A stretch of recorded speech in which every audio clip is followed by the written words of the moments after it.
आज भी संतों को, महापुरुषों को श्री कृष्ण की इन नित्य लीलाओं की अनुभूति होती है।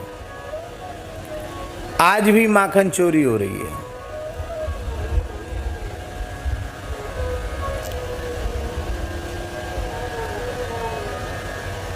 श्रीनाथ जी जब जतिपुरा विराजते, गोसाई श्री विट्ठलनाथ जी प्रधान रूप से सेवा में विराजते, उस समय की बात है। एक बार श्रीनाथ जी जमनामते गांव में रहवे वाले कुंभनदास जी, जिनको खेत हमारे चंद्र सरोवर के निकट ही है,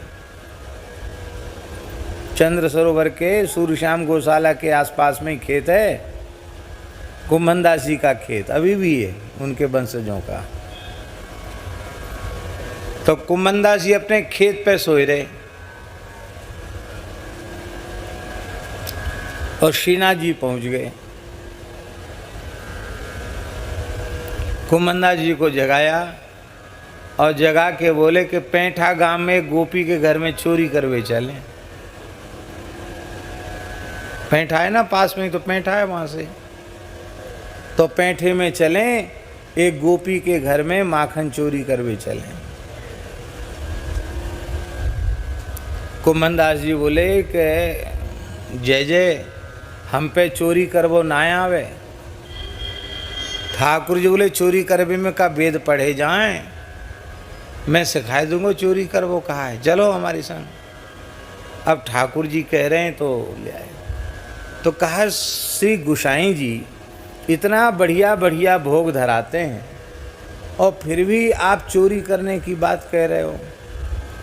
तो ठाकुर जी ने कहा कि देखो ये गोपी रोज दर्शन करने जाती जतिपुरा, हमारा दर्शन करती है और व्याकुल हृदय से कहती है कि जय जय श्रीनाथ जी, हमारे घर में कभी माखन आरोगने पधारो। तो भैया ऐसी प्रेमिनी गोपी की इच्छा तो पूरी करनी पड़ेगी। यही तो गोपी करें।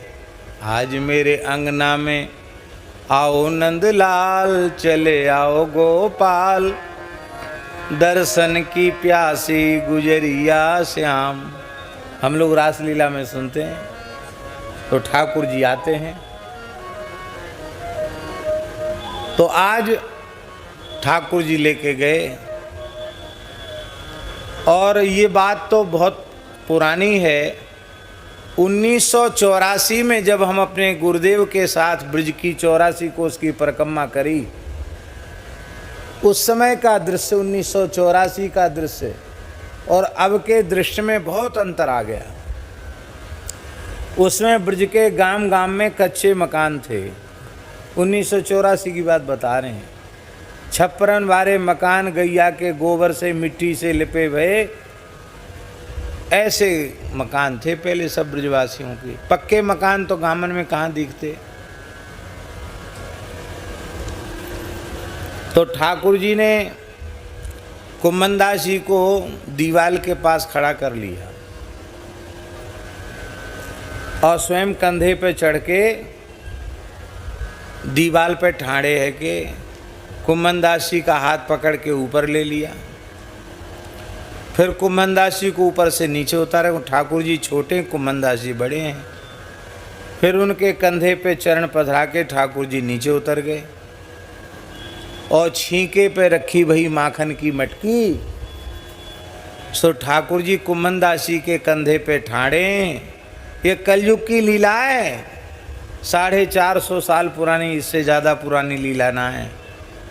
450-500 साल पुरानी लीला। कंधे पे ठाकुर जी खड़े हैं और माखन आरोग भी रहे हैं और अपना अधरामृत अपने हाथ से कुंभनदास जी को भी पवा रहे हैं। क्या सौभाग्य है कुंभनदास जी का, अपना अधरामृत प्रसाद दे रहे हैं। उसी समय ठाकुर जी की कछनी खुल गई। ठाकुर जी की जो कछनी थी ना वो खुल गई। तो ठाकुर जी का सर्वांग दर्शन होने वाला था। तो कुम्भनदास जी हंसे। ठाकुर जी ने मने करी, बाबा हंसे मत, नहीं सबरी पोल पट्टी खुल जाएगी। तो अब ठाकुर जी के हाथ में मक्खन है, कमोरी पकड़े हुए हैं, और इधर फेंट खुल गई, धोती खिसक के नीचे जाए लगी। तो ठाकुर जी की 2 भुजा और प्रकट हो गई, 4 भुजा हो गई ठाकुर जी की। पैंठे गाम की लीला है। और ठाकुर जी की जो 2 भुजा और प्रकट होगी, उनसे ठाकुर जी ने धोती को ऊपर चढ़ाया, बांधा और पीताम्बर से फेंट कसी, और हाथ ठाकुर जी के चीकने हैं रे। ठाकुर जी ने वो मटकी, मक्खन की मटकी कुम्भनदास जी के हाथ में छोड़ी, और कुम्भनदास जी का हाथ, वो चीकने हाथ है रे, तो हाथ से खिसक के हंडी नीचे चली गई। और जब फूटने का शब्द हुआ तो गोपी जग गई। बिजली तो थी नहीं जमानों में। अरे घर में कोई कौन चोर घुसायो। ठाकुर जी तो कंधे पर थे, कंधे से ही छलांग लगाई दीवार पर, और कब छप्पर से नीचे उतर गए पता नहीं। कुम्भनदास जी पकड़ लिए गए, उनकी पिटाई भई। तब तक अरे भैया कौन है, देखो पहचानो तो। अरे ये तो कुम्भनदास है। अरे तू काहे को चलवाए यहाँ। कुम्भनदास जी कैसे कहते कि ठाकुर जी लेके आए। अरे बताओ यहाँ को भेजो, खराब है गो हैं, अब बुढ़ापे में चोरी करवे लगे हो। अरे कुम्भनदास तो ज़रूरत है तो ऐसा मांग लियो, कर काहे को चोरी करे। कुम्भनदास जी वहाँ से बाहर आए, चंद्र सरोवर की ओर चले तो ठाकुर जी मेड़ पर खड़े खड़े प्रतीक्षा कर रहे, तमाल वृक्ष के नीचे। कहो कुम्भनदास जी कैसे देर लगी। अरे कछु मत पूछो, हमने पहले ही मना करी, अच्छी पूजा करवाई तुमने हमारी। ठाकुर जी बोले तुम भाव समाधि लगा रहे वहीं।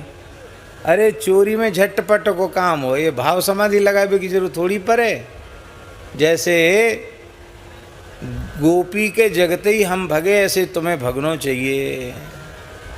ये तो फुर्ती को काम है, आलस को काम नहीं। ये लीला कहने का प्रयोजन केवल इतना है कि आज भी इस प्रकार की लीलाएं हो रही हैं। पूज्य पंडित श्री जगन्नाथ प्रसाद भक्तमाली जी के गोद में भतरोड़ के ठाकुर जी ने बैठकर पेड़ा खाए। ठाकुर जी का वहाँ नाम लड्डू गोपाल है, और लड्डू का रोज भोग लगता था। लड्डू बीत गए तो पुजारी ने बतासा का भोग लगाना शुरू कर दिया। 3-4 दिन बतासा का भोग लगा। ठाकुर जी आ गए पंडित श्री जगन्नाथ प्रसाद भक्तमाली जी के यहाँ। तो पंडित जी ने यही सोचा कि कोई रास का स्वरूप है, छोटा बालक श्री कृष्ण बनता है, उन्होंने ही समझे रास के स्वरूप हैं। क्या नाम, कहाँ रहे लाला, तू कहाँ रहे। बोले बाबा मैं भतरोड़ पे रहूँ। अच्छो, तो कहाँ नाम तेरो। लड्डू गोपाल नाम है हमारो। अच्छो, तो यहाँ कैसे आए। तो बोले लड्डू खिला, लड्डू खवा, लड्डू खाए आऊँ। तो पंडित जी ने देखा तो लड्डू नहीं था, पेड़ा था। तो पंडित जी ने हंस के कहा लड्डू गोपाल पेड़ा गोपाल बन जाओ।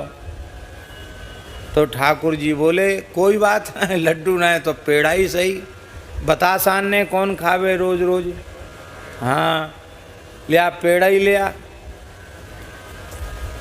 तो ठाकुर जी ने पेड़ा पाए, और पेड़ा पाने के बाद फिर झाल बजा के थोड़ी देर कीर्तन भी किया।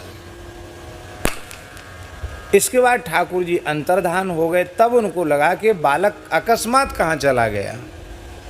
पंडित जी विकल होकर के भतरोड़ गए, अक्रूर घाट गए, और वहाँ पुजारी से पूछा तो ब्रजवासी पुजारी रोवे लगो, बाबा हम तो गरीब हैं, लड्डू गोपाल को लड्डू भोग लगते, लेकिन बहुत दिना है गए, लड्डू की सामर्थ्य ना है, यहाँ कोई यात्री परदेसी आवे नहीं बाबा, बतासान को भोग लगाए रहूँ। तो ये हमारे ठाकुर जी को नाम है लड्डू गोपाल, यही आपके यहाँ पेड़ा खाए हुए चले गए। तब पंडित जी जब तक विराजमान रहे तब तक वहाँ अमनिया लड्डू भेजते रहे अक्रूर घाट पर। तो ब्रज में आज भी लीलाएं हो रही हैं। ये नित्य विहार स्थली है, नित्य लीला स्थली है, निरंतर यहाँ लीलाएं हो रही हैं। इस नित्य लीला से ही व्यवहार की लीला में, प्रकट लीला में ठाकुर जी आते हैं और लीला करने के बाद फिर नित्य लीला में विराजमान हो जाते हैं। जो व्यवहार की लीला माने जो किसी विशेष युग में, विशेष समय में प्रकट होती है और अवधि पूर्ण होते ही संपन्न हो जाती है। जिन लीलाओं का वर्णन व्यास भगवान ने पुराण आदि में किया है वो व्यवहार की लीला है। व्यवहार की लीला भगवान की नित्य लीला के प्रवेश का द्वार है। व्यवहार की लीला का श्रवण नहीं करेंगे तो भगवान की नित्य लीला में प्रवेश नहीं मिलेगा। इसलिए व्यवहार की लीला को यहाँ लिखा है भागवत महात्म्य में कि भगवान की नित्य लीला के प्रवेश का द्वार व्यवहार की लीलाओं का श्रवण ही है। तो हे बज्रनाभ जी, परीक्षित जी, ठाकुर जी कहीं नहीं गए, इसी ब्रज में ठाकुर जी हैं, यहीं राधा रानी हैं, यहीं संपूर्ण गोप गोपी हैं।